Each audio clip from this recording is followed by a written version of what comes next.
Hi everyone, I hope you're all doing really well. I want to start out by letting you know that I miss you. I miss you like crazy. I miss seeing your little faces as you walk in my room and some of your bigger faces. I miss spending time with you. I miss hearing your God sightings and your prayer requests. I miss your jokes. I miss just hearing about your life and what's going on.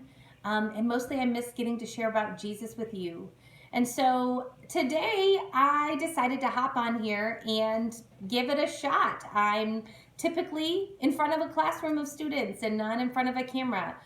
So I'm going to do my best to share my thoughts with you, and hopefully they'll be a blessing for you and your family. I'm just curious, how many of you like to eat cake? Me personally, I think it should be a food group. I think it should be one of the basic food groups. I think cake is, well, I think it's sent from heaven by God.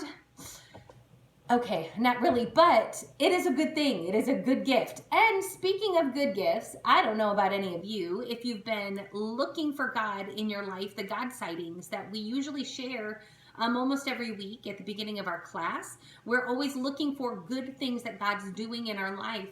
And if you haven't been noticing, take time to notice. He is busy in your life doing good things all the time.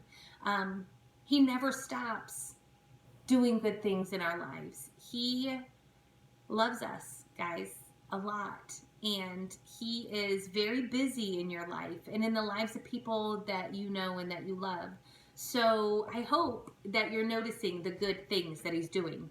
Well, I have a cake here. Now, I won't be eating it. I've been trying really hard not to eat cake.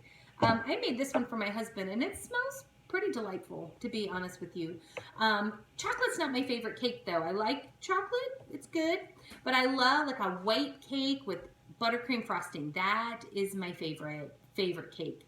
And as I was making this cake, I was thinking about what goes into a cake, and I found it really interesting.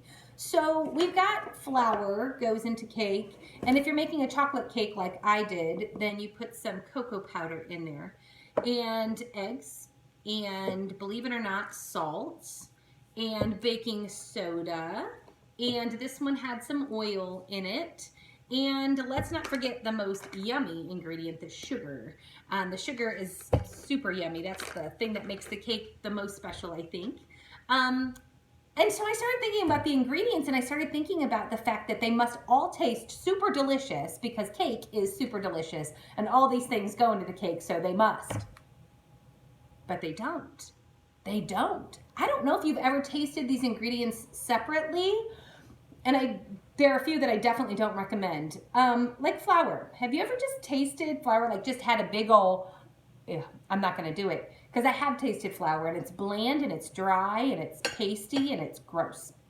And this one right here, this is the cocoa powder. Now, some of you are thinking, oh, yes, Mrs. Price, just open your mouth.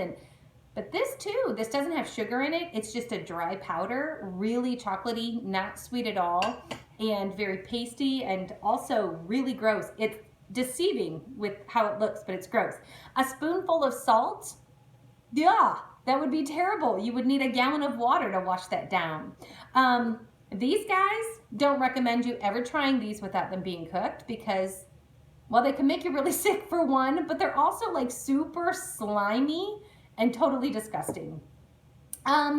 Baking soda, very bitter, very bleh.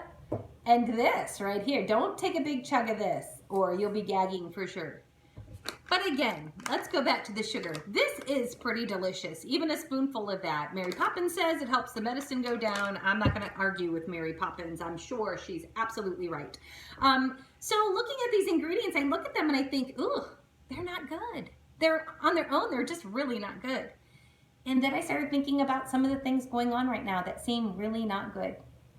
Some of us are pretty lonely. Some of us are missing our friends and our family. Some people are really very ill right now. Some people have lost loved ones. Some people are not able to spend the time with their parents that they like to spend because their parents are on the front lines of this, and they're going into work every day and they're doing their job so that people can stay safe. and that people can get food and things. And I started thinking about the yuck, and it kind of started making me a little bit sad. But then I go back to this cake, and I look at it, and I put all of those yucky things, minus the sugar, because that's yummy, in this cake together. And it turned out really awesome, and it turned out sweet, and it smells so good.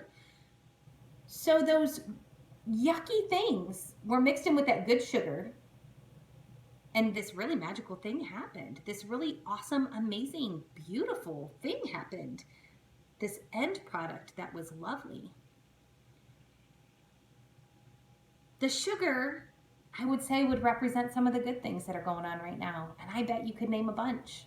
Some of you have been getting to do things that you have not gotten to do, that you don't ever get to do, honestly, because you're stuck at home right now. And so you are trying to find things to do. Me too. I'm organizing things, sort of. I'm actually making a huge mess in preparation to organize some things. I've got some rooms just tore apart right now because I can, because I'm not worried about someone popping over and seeing my giant mess. Some of you may have got to do some really cool cleanup type things, organizing things. Some of you maybe have got a new hobby. Maybe you have played board games with your family that you haven't played ever in your life. Maybe you are learning a new skill of some kind. But there are some really cool things happening. Some of you have your mom and your dad home with you all day long, and you're getting to spend time with them that you don't normally get to spend with them. In the midst of the yuck, there's some good stuff going on too.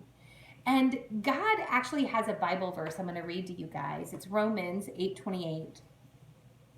And this is a really cool promise that he has for us. He says, "And we know that for those who love God, all things work together for good, for those who are called according to his purpose." God can take the good and he can take the bad, and he can mix it together and create something unique, something really special, something really beautiful. There are a couple of examples in the Bible where God did this. I don't know if you guys remember when we talked about Joseph last school year, and how Joseph's brothers were jealous of him and they threw him in a pit and sold him. And he was then sold to be a slave. And as he was a slave, he was accused of doing things that he didn't do. And he was put in prison and he was stuck down there. And then he was taken out and he was made number 2 in all of Egypt. And that all happened so that he could save his family from the famine. His family was able to eat and have food because of him. And it was super duper cool. I also think about Jesus, and I think about how he suffered, guys. He suffered and died on that cross for you and I. He took our punishment for us, something that we truly deserved because of our sin. And he took it on himself, somebody who had never sinned. And he died so that you and I could live, so that you and I could live forever. God took something so awful and made something so extraordinary and so beautiful out of it. That's what God does. God allows us to go through hard things so he can show us how big he is. Guys, God is so big. He has such a big love for you, and he is in control. And I just want you guys to know that you can trust him. God can take all of the yuck and smush it together with the good stuff, and out comes something tasty, delicious, and lovely. I miss you guys. I hope you're having a good week, and maybe we'll touch base again soon. Take care.